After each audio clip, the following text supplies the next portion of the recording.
Ladies and gentlemen, please rise for the national anthem of Slovenia.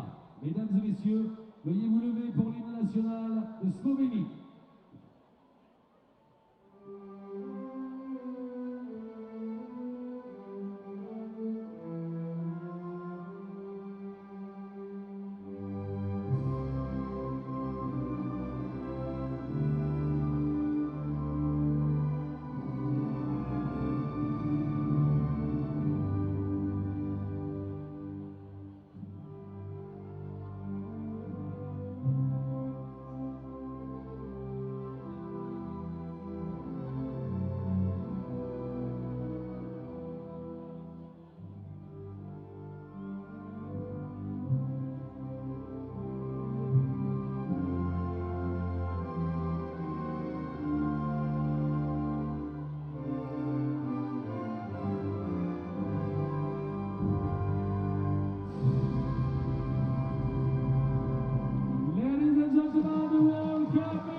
On peut les applaudir. Jakob Schubert, toujours incroyable, qui a résisté à Jessica Pilce et Annika Holman. Plus fort s'il vous plaît, Briançon, on les applaudit très fort. On fait les photos avec les 150